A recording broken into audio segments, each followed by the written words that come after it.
warahmatullahi wabarakatuh.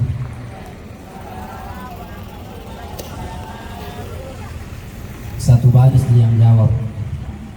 Kita datang ini niatnya untuk takziah. Takziah itu maknanya dua: menghibur keluarga yang ditinggal, kemudian yang kedua mengangkat kebaikan-kebaikan, amal-amal soleh yang dilakukan oleh almarhumah untuk kita jadikan sebagai motivasi untuk juga giat semangat dalam beramal. Jadi saya dengar tadi itu jawab salamnya belum sempurna, dengan belum sinkron dengan niat tak datang kan untuk menghibur keluarga. Jawab salamnya tadi waalaikumsalam warahmatullahi wabarakatuh. Tambah sedih juga dengannya. Padahal masya Allah kalau saya lihat di belakang ini, kalau calon legislatif atau calon desa ini masya Allah. Bapak Dipa tabek dulu, Bapak Dipa satu dulu. Oh, Bapak kalau kita berdakwah ya masya Allah ini luar biasa. Kehadiran kita di sini adalah merupakan amanah bagi kami untuk ingatkan seputar apa yang disampaikan Pak tadi, mengingatkan tentang zikrul maut, mengingat tentang kematian. Namun sebelumnya akan saya ulangi, jawab dengan semangat sehingga keluarga yang kita hadir, kita bertakziah di sini ini betul-betul mereka juga merasa keluarga kami yang hadir ini untuk membagi duka dengan kami. Saya ulangi, Assalamualaikum warahmatullahi wabarakatuh.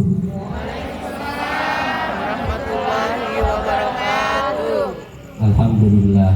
Itu baru jawab salam, itu alhamdulillah, insyaallah keluarga almarhumah ini sudah sedikit lega perasaannya, karena memang tujuan kita hadir ini untuk bertakziah, menghibur. Alhamdulillahirabbil alamin. Meskipun masih dalam suasana berduka, satu ujian yang begitu besar yang Allah berikan bagi seluruh makhluknya, diantaranya adalah berpisahnya kita dengan orang-orang yang kita cintai. Apalagi ini adalah seorang ibu, orang yang setelah Rasulullah SAW paling berjasa dalam hidup kita, orang yang paling besar andilnya dalam hidup kita, bahkan lebih besar daripada ayah kita, saudara kita, teman-teman kita. Dialah ibu. Tentunya ini adalah satu kesedihan yang begitu mendalam, khususnya bagi keluarga kita yang saat ini berduka. Pun kita yang hadir ini tentu merasakan. Tadi kita lihat Om Haji Arfan Mustafa, sudah berulang kali beliau saya lihat menyampaikan baik itu pelepasan atau sepatah dua kata dari keluarga. Barusan betul tadi itu saya lihat beliau ini meneteskan air mata. Biasanya beliau itu kalau bicara meskipun usia sudah 70 lebih, tapi semangatnya itu semangat 45. Tadi baru saya lihat beliau ini betul-betul meneteskan air mata. Bahkan sesekali beliau tersendat-sendat menyampaikan ucapan bela sungkawa beliau, karena beliau tahu yang meninggalkan kita adalah salah satu orang yang sangat berjasa di kampung kita, utamanya di tengah-tengah keluarga. Maka meskipun masih dalam suasana berduka, tetap kita memuji Allah Subhanahu wa taala, Rabb semesta alam. Karena Allah Subhanahu wa taala sudah mengatakan, "Wa in ta'uddu ni'matallahi la tuhsuha." Sekiranya engkau menghitung nikmat yang aku berikan, niscaya engkau tidak akan mampu menjumlah dan mengkalkulasi semua nikmat yang aku berikan itu, kata Allah Subhanahu wa taala. Maka wajib kiranya bagi kita untuk tetap bersyukur kepada Allah Subhanahu wa taala atas semua nikmat yang Allah limpahkan kepada kita. Salat dan salam tak lupa pula kita aturkan kepada junjungan kita Nabi besar Muhammad sallallahu alaihi wasallam. Sallallahu alaihi wasallam. Mohon maaf, saya ulangi lagi. Jadi mengucapkan salam itu sunnah, menjawab itu Wajib. Begitu juga salawat Rasulullah. Kapan yang menyampaikan atau menyebut nama Nabi Muhammad itu dia tujukan untuk kita, itu wajib kita jawab. Wajib. Oh, si Ustaz, si Pak Imam, kami ucapkan dalam hati saja. Bapak Ibu yang dimuliakan Allah, selawat itu satu hal yang sangat ringan. Tidak butuh tenaga, tidak butuh fulus atau uang keluar. Hanya sekedar lisan kita mengucapkan Allahumma sholli ala Muhammad atau sallallahu alaihi wasallam. Kata Rasulullah, al-bakhil alladzi idza dzukirtu indahu lam yusalli alayya. Di antara semua manusia yang kata Rasulullah yang paling pelit, maka di seke, kalau bahasa kampungku, kapisi, adalah mereka yang ketika namaku disebut di sisinya, kemudian mereka tidak berselawat kepadaku, tidak menggerakkan lidahnya untuk menjawab namaku. Bapak Ibu yang dimuliakan Allah, saya rasa kita semua ini sudah pernah merasakan yang namanya jatuh cinta. Sudah pernah merasakan yang namanya jatuh cinta. Itu kalau jatuh cinta, jangankan melihat orang yang kita sayang, kita cinta, disebut saja namanya padahal mungkin bukan namanya, hanya mirip saja, itu biasanya hati cuma dumba-dumba. Atau mungkin di antara kita ini, Bapak Ibu, mungkin suaminya biasa dinas di luar, harus berbulan-bulan, apalagi musim corona ini harus siap di lockdown, sampai ada mungkin yang sudah 2 tahun belum berjumpa dengan keluarga. Barangkali karena saking lamanya kita tidak jumpa, namanya cinta jamaah yang dimuliakan Allah, baru dengar suaranya saja, mungkin anak-anaknya, mak, bapak ada mi datang bapak, atau begitu sebaliknya, pak ada mi mama datang. Mungkin mamanya itu sementara menggoreng ikan apa yang paling enak, ikan butini. Akhirnya tanya itu anaknya, gede-gede gitu nak, bapak itu masih di sana, masih di Jawa, masih lockdown ini. Karena bapaknya juga mau sok sweet. Dia bilang jangan kasih tahu, saya tidak mau kasih tahu istriku atau anak-anakku bahwa saya akan datang. Akhirnya karena ibu ini begitu bahagianya seorang yang dicintainya itu hadir, sampai lupa kalau dia di dapur itu menggoreng. Akhirnya itu ikan yang ngegoreng hangus, gosong. Nah begitu makan nih pak, nah, kasih suaminya itu yang paling bagus penggorengannya, itu yang hangus nggak makan nih. Nah bilang suaminya, jangan makan itu bu, gosong pahit nih. Nah, tidak pak, ini enak sekali rasanya, apalagi lihat wajah tak, masya Allah. Itulah cinta jemaah yang akan Allah. Begitu juga kalau kita cinta sama Rasulullah, nama Nabi Muhammad saja disebut itu pasti bergetar hati kita. Ya, ada apa dia sebut nama kekasihku? Ada apa dia menyebut nama orang yang paling aku cintai? Karena memang kesempurnaan iman kita, khususnya kita yang orang Islam, belum sempurna iman kita sampai kita mencintai Rasulullah lebih cinta daripada diri kita, cinta daripada anak istri kita, suami kita, harta kita. Kata Rasulullah, la yu'minu ahadukum hatta akuna habba ilai min nafsi wa waladi wan nasi ajma'in. Tidak dikatakan beriman kalian, kata Rasulullah, sampai kalian mencintai aku, kata Rasulullah, lebih engkau cintai daripada suamimu, daripada istrimu, daripada anakmu, harta dan seluruh manusia. Jadi bentuk cinta kepada Rasulullah bentuk bagian daripada kesempurnaan iman kita kepada Allah Subhanahu wa taala. Bapak Ibu yang dimuliakan oleh Allah Subhanahu wa taala, maka wajib senantiasa kita bersolat kepada beliau. Pada malam hari ini, malam pertama, kita mentakziahi almarhumah, keluarga almarhumah Haja Waria atau Haja Ibu, yang tentunya musibah kematian adalah perkara yang begitu besar.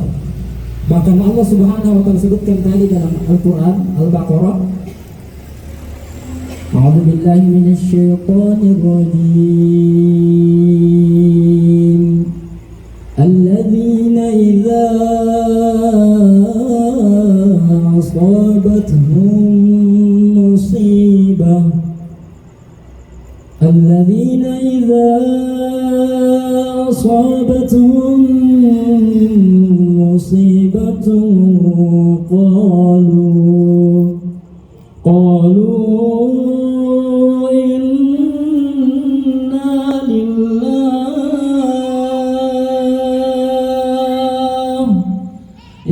Inna lillahi wa inna ilaihi raji'un. Bahkan Allah sendiri yang mengatakan bahwa kematian adalah musibah. Alladzi idza asabatuhum musibah. Musibah itu kalau dijelaskan oleh para ulama, musibah itu tergolong ujian yang berat.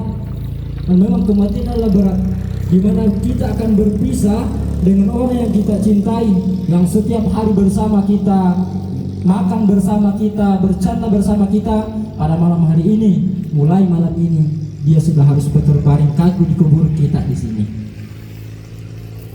Kenangan-kenangan mami yang kita dapatkan, kalau kita masuk kamar, kita ingat nih, emakku kalau masuk ke kamar, nak elus-elus kepalaku. Sebelum kak tidur, menceritakan kak dulu kisah-kisah Rasulullah atau dongeng. Begitu tidak ke pasar, kita ingat ini sayur kesukaannya mamaku. Kita ke masjid, oh mamaku itu suka baca Al-Quran yang ukurannya seperti ini, tulisannya seperti ini. Itu akan senantiasa muncul kesedihan demi kesedihan. Kenapa? Kita telah berpisah dengan orang yang sangat kita cintai.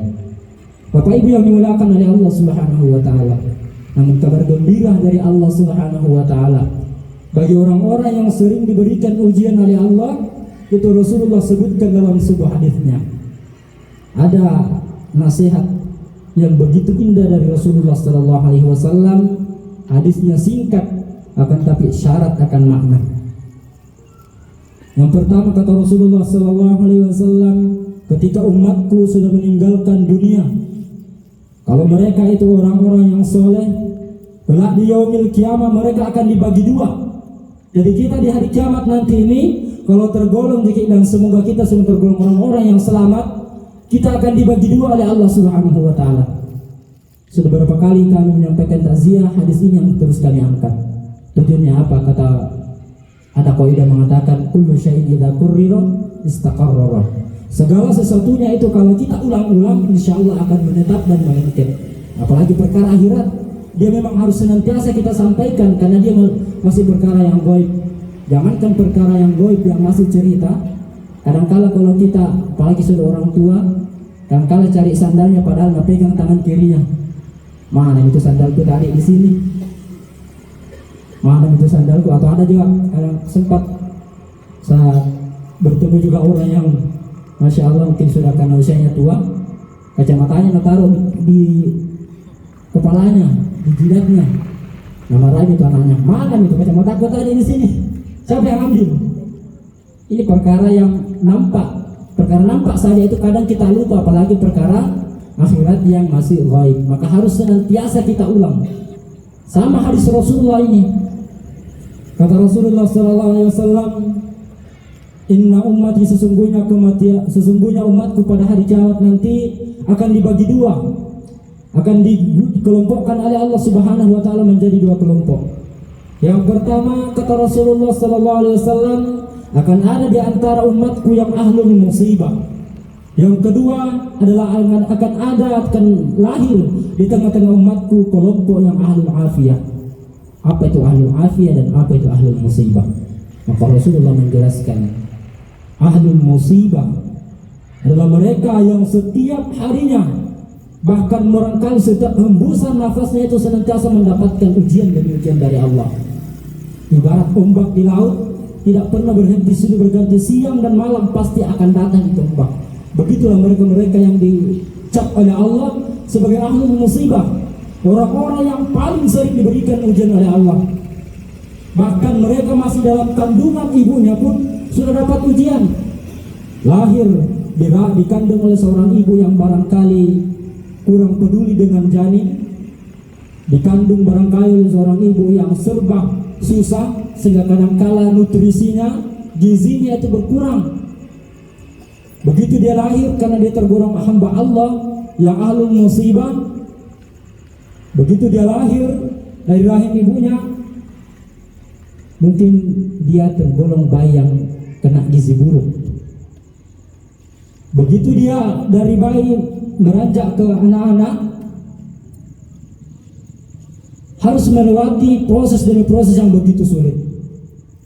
Begitu dia anak-anak mulai sekolah, diberikan ujian oleh Allah, kemampuan IQ-nya itu di bawah standar, sehingga ketika dia belajar harus banting buku, banting pulpen, baru bisa masuk 1-2 itu ilmu yang dia pelajari.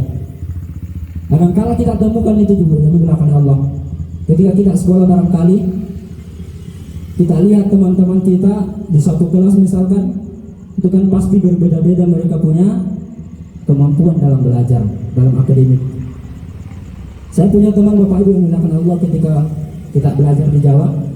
Ada teman saya namanya Abi Zamakhsyari. Itu kalau belajar baru jam pertama tidur sampai jam terakhir itu tidur. Tapi dia duduknya di bangku paling depan.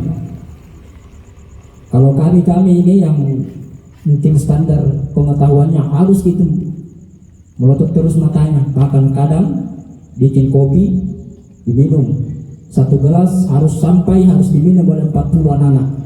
Itu enaknya kalau di pondok itu kebersamaan sangat dirasakan.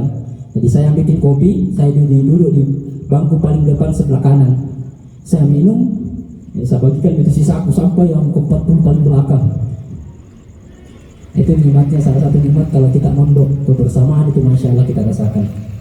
Nah begitu teman saya yang Abi Zamakhsyari ini, begitu ujian tidak pernah juga dilihat belajar, tapi begitu diumumkan juara umum namanya yang tertinggi Abi Zamakhsyari. Di situ saya percaya hadis Rasulullah ini betul-betul ada itu orang yang ahlul afiyah dan ada ahlul musibah. Nah, mungkin untuk kami ini waktu sekolah ya tergolong ahlul musibah, harus setengah mati bahkan sampai jam 3 itu belajar, 3 malam belajar, tidurnya mungkin hanya 1-2 jam. Begitu setengah 5 bangun lagi sholat, sampai lagi sore belajar, begitu terusnya. Tapi nilai kita ya standar-standar, karena memang Allah kasih kita kemampuan yang dibawa barangkali, atau mungkin standar. Ini salah satu contoh bahwa betapa hadis Rasulullah ini betul-betul adanya, terjadi di tengah-tengah kita, bahwa akan ada umat Rasulullah yang digolongkan menjadi ahlul musibah dan ada yang ahlul afiyah. Siapa itu ahlul musibah tadi? Orang yang sering diuji oleh Allah, tergolong dan termasuk keluarga kita saat ini. Karena ini merupakan ujian yang berat, kematian itu berpisah dengan cinta, yang kita cinta itu pasti berat. Maka kata Rasulullah SAW, ketika di padang mahsyar nanti dihisab, ditimbang amalnya, maka para malaikat bertanya kepada Allah, Ya Rabb, ya Allah, siapa kira-kira di antara 2 golongan ini yang akan paling pertama kami hisab, kami hitung, kami timbang kebaikan-kebaikannya?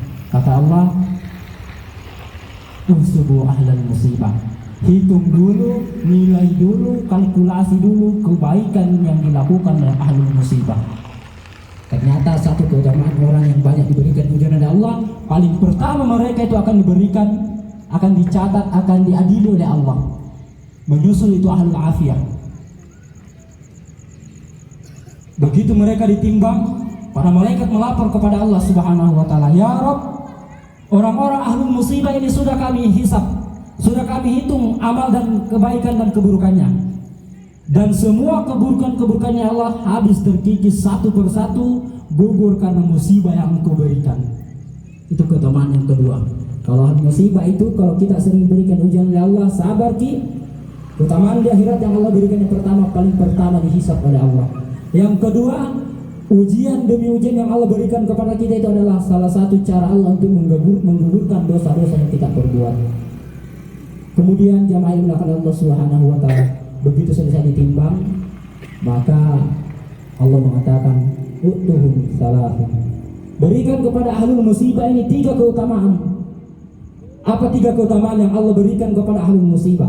Orang yang semasa hidupnya susah, mungkin di tengah-tengah kita dialah yang paling miskin, dialah yang paling sengsara hidupnya, sedikit-sedikit sakit sedikit-sedikit.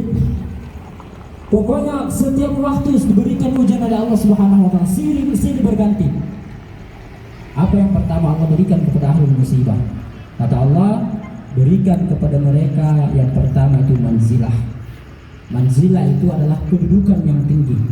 Kedudukan yang tinggi ini kata Rasulullah, orang yang ahli sholat, ahli puasa, 5 waktu berjamaah di masjid, puasa Ramadannya sempurna, bahkan ditambah puasa Daud, puasa Senin Kamis, puasa Ayyamul Bid, puasa Asyura dan lain sebagainya. Tapi ternyata jamaah yang dirahmati Allah, kedudukan itu tidak diberikan kepada mereka.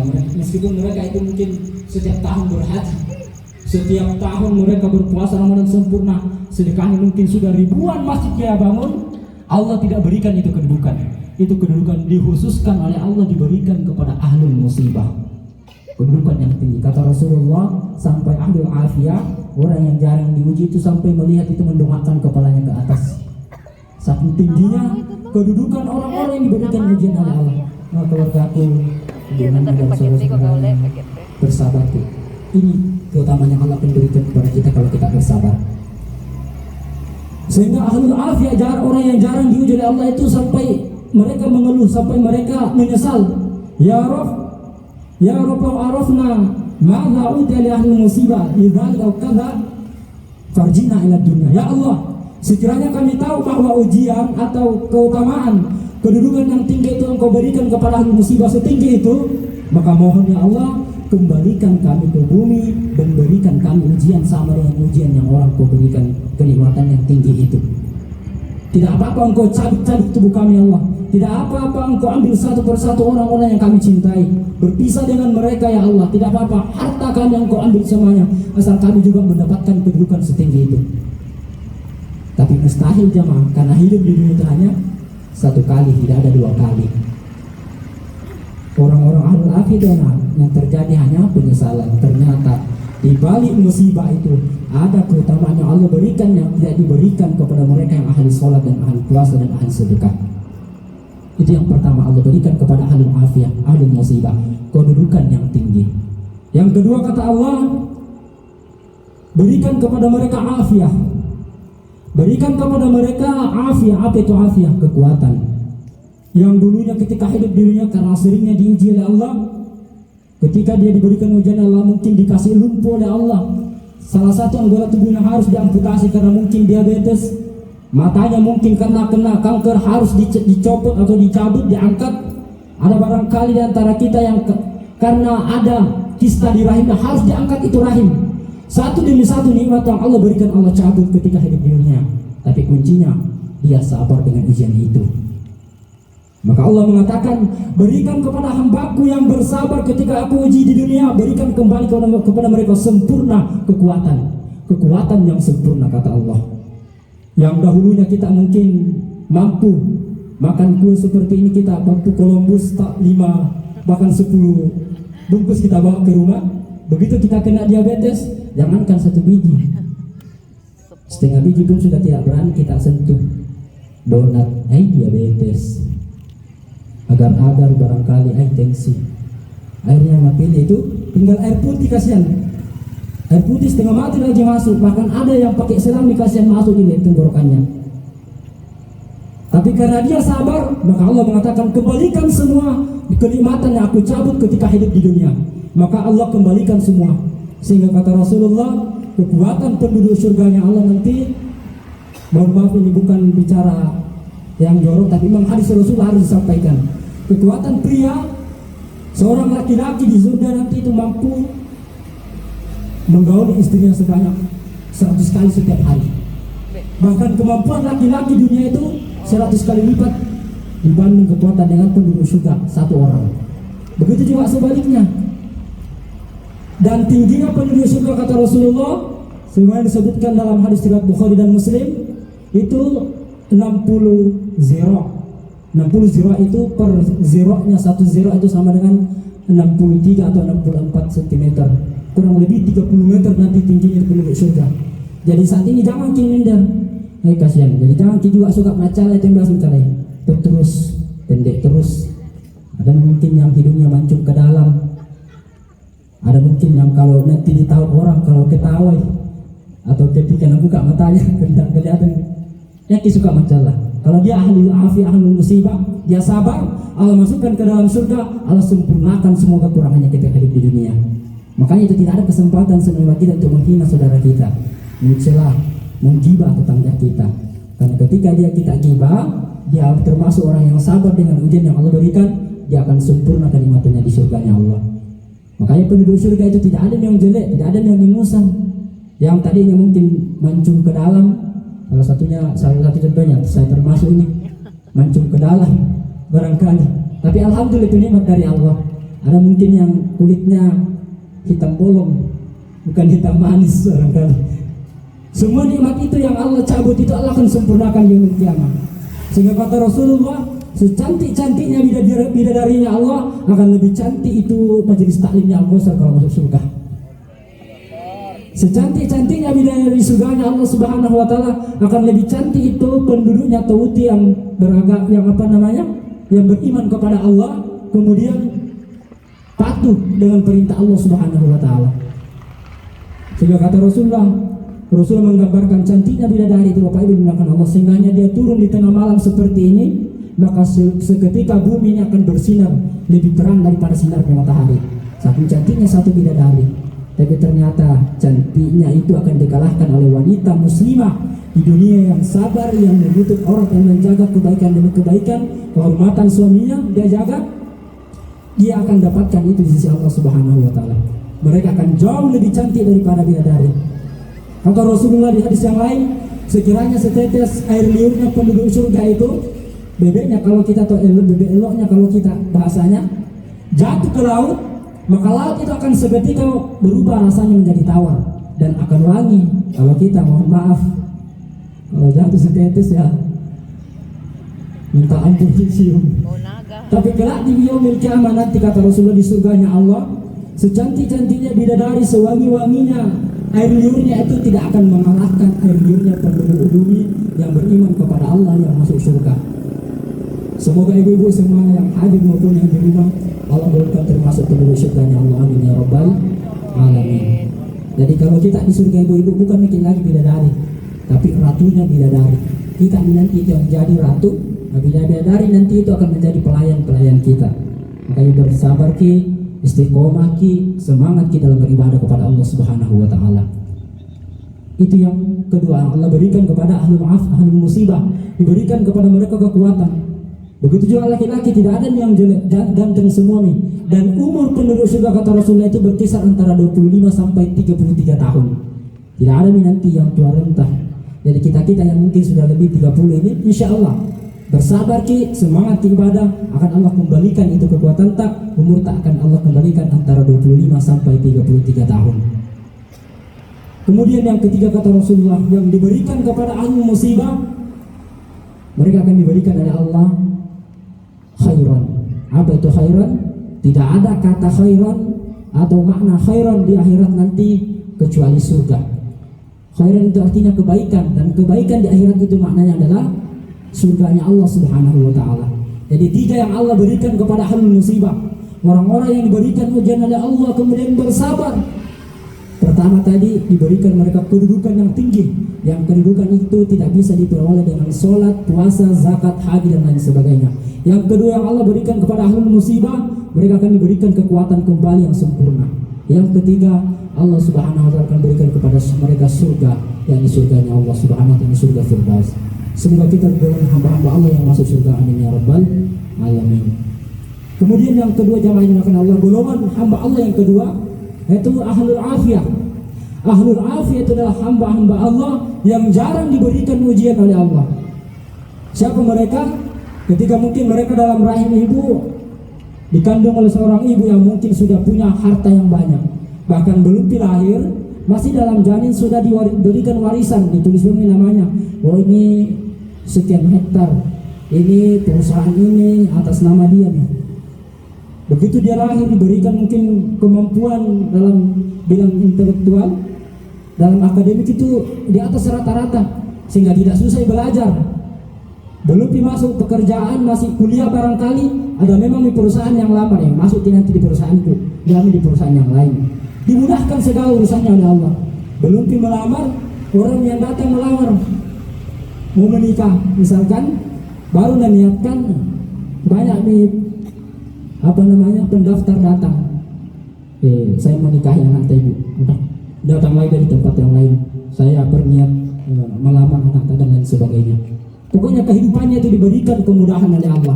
Tapi satu juga kuncinya, Tadi itu kalau mereka ahlul musibah, mereka bersabar. Kalau ahlul afiyah, mereka bersyukur. Jadi syukur dan sabar adalah salah satu kunci masuk surganya Allah Subhanahu wa taala. Jadi kalau kita tergolong hamba yang jarang diberikan ujian oleh Allah, senantiasa diberikan kenikmatan demi kenikmatan, bersyukur kita. Insya Allah kita akan tergolong hamba Allah yang masuk surga.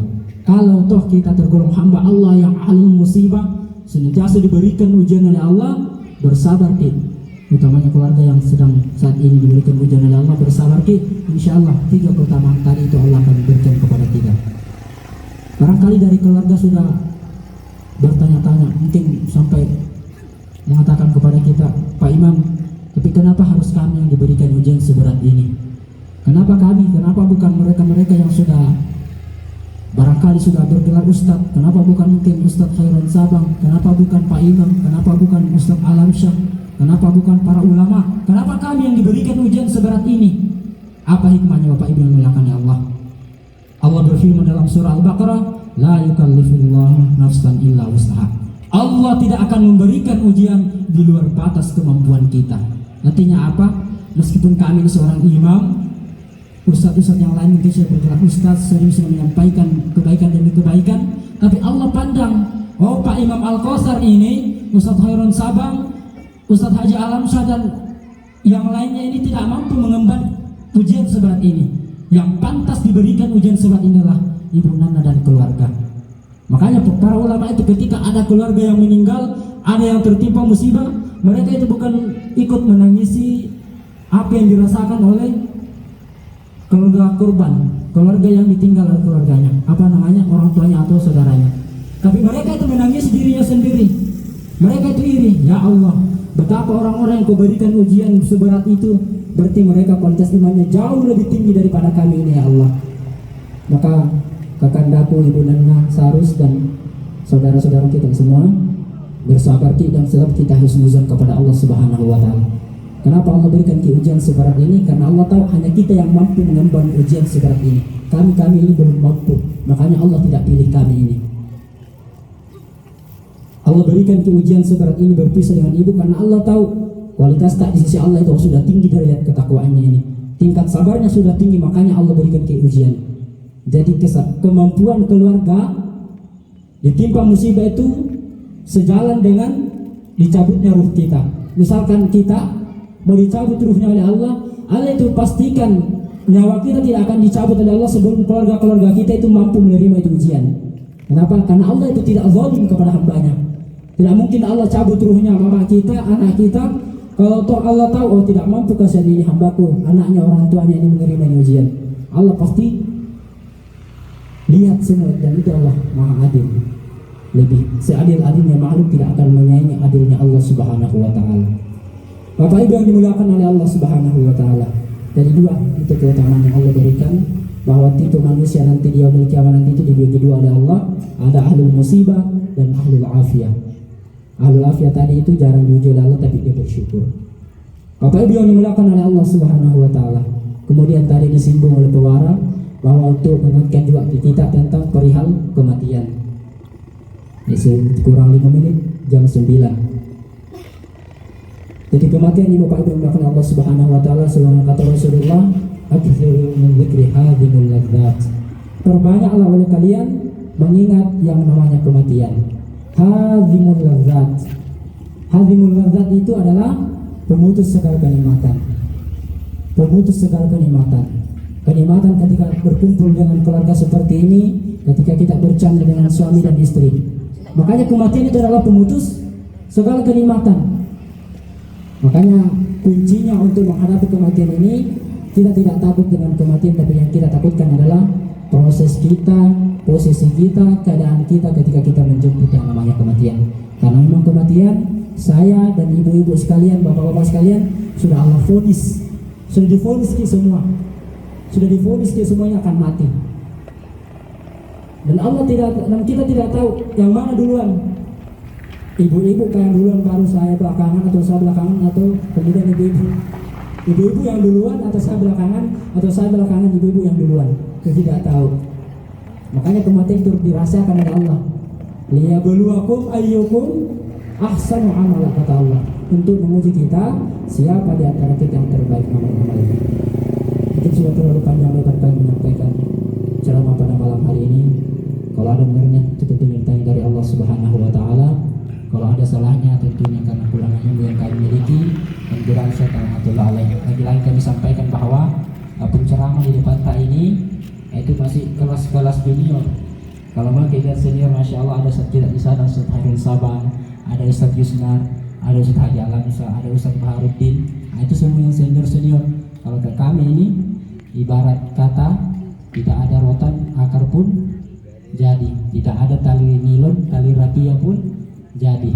Tapi motivasi kita adalah untuk saling ta'awanu 'alal birri wat taqwa, saling mengingatkan, saling tolong menolong dalam kebaikan dan ketakwaan kepada Allah Subhanahu wa taala.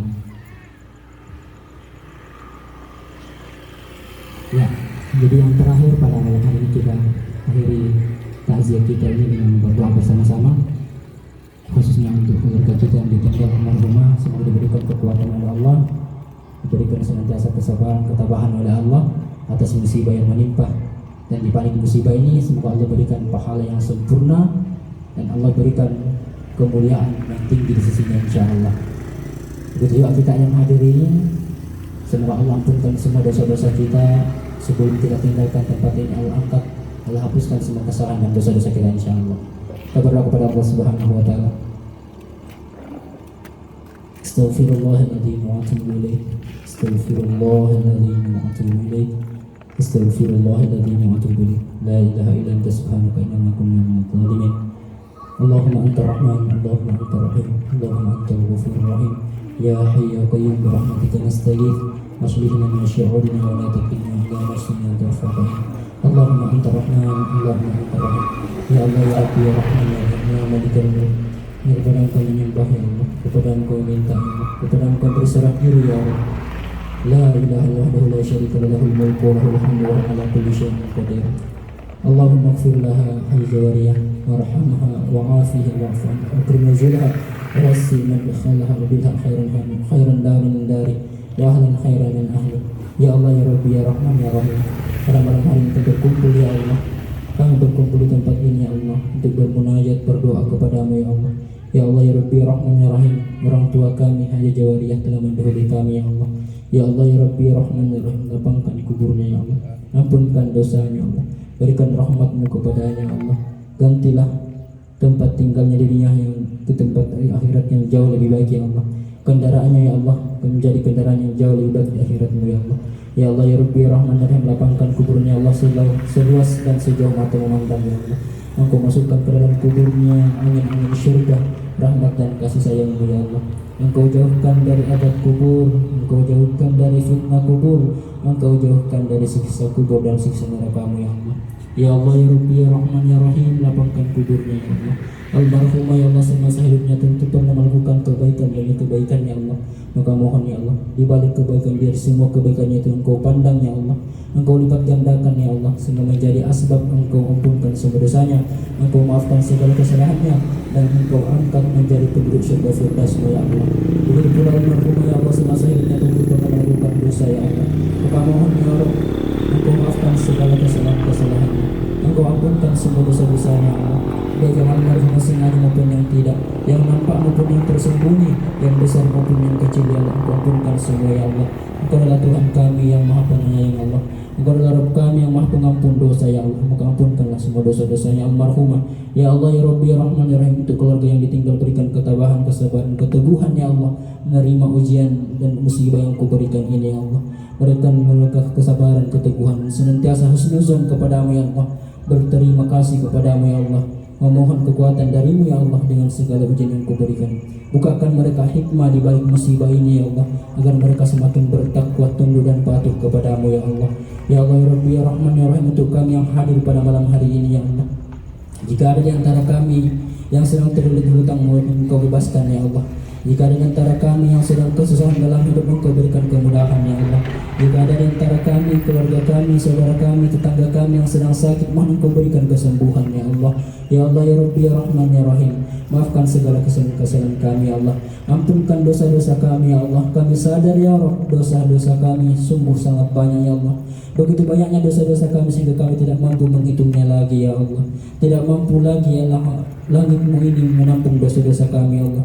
Kami sadar ya Rabb, dosa dan maksiat yang kami lakukan jauh lebih banyak daripada kebaikan yang kami lakukan ya Allah. Tapi ya Rabb, rahmat dan kasih sayang-Mu jauh lebih besar, lebih luas daripada dosa-dosa yang kami lakukan ya Allah. Maka mohon ya Allah, Engkau ampunkan dosa-dosa kami. Ya Allah, jangan Engkau cabut ruh kami dari jasad kami sebelum Engkau ampunkan semua dosa-dosa kami ya Allah. Dosa keterlaluan kami kepada kedua orang tua kami ya Allah. Dosa keterlaluan kami kepadamu ya Allah. Dosa keterlaluan kami kepada sesama manusia ya Allah. Dosa keterlaluan kami kepada pemimpin, kepada orang tua, kepada anak kami ya Allah, dan kepada istri dan suami kami ya Allah. Ya Allah ya Rabbi ya Rahman ya Rahim, terimalah doa kami ya Allah. Rabbana zalamna anfusana wa illam taghfir lana wa tarhamna lanakunanna minal khasirin. Allahumma la taj'al ad-dunya akbar hammina wa la mablagha ilmina. Allahumma inna nas'aluka al-huda wat-tuqa wal-'afafa wal-ghina. Allahumma ya muqallibal qulub, tsabbit qulubana 'ala dinik wa ya musarrifal qulub, sarrif qulubana 'ala ta'atik. Rabbana ighfir lana wa liwalidina warhamhum kama rabbawna shighara. Allahumma inna nas'aluka husnal khatimah wa na'udzu bika min su'il khatimah. Allahumma inna nas'aluka ridhakal jannal firdaus wa na'udzu bika min sakhatika wan nar. Rabbana atina fid dunya hasanah wa fil akhirati hasanah wa qina adzaban nar. Wa sallallahu ala nabiyyina Muhammadin wa ala alihi washabbihi wasallam. Walhamdulillahi rabbil alamin. Wassalamualaikum warahmatullahi wabarakatuh.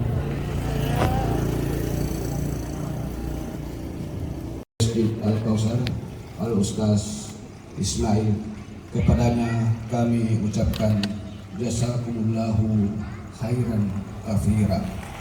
Sebelum kita mengakhiri takziah pada malam pertama ini, atas nama keluarga mengucapkan banyak-banyak terima kasih atas kehadiran dan bantuan Bapak Ibu yang telah dirasakan oleh keluarga duka. Kedua, kembali keluarga mengajak dan mengharapkan kepada kita semua untuk hadir bersama-sama dalam takziah malam kedua yang insya Allah sebagai penceramah adalah Ustaz Marwan, mantan Kepala KUA Kecamatan Owote. Dan pada akhirnya sebagai pewara, kami mohon maaf yang sebesar-besarnya apabila dalam membawakan sebagai pewara ada hal-hal yang kurang berkenan di hati Bapak Ibu, dan kepada Allah SWT saya mohon ampun. Dan marilah kita menutup takziah malam pertama ini dengan sama membaca doa kafaratul majelis. Subhanakallahumma wa bihamdika asyhadu an la ilaha illa anta astaghfiruka wa atubu ilaik. Assalamualaikum warahmatullahi wabarakatuh. Waalaikumsalam warahmatullahi wabarakatuh.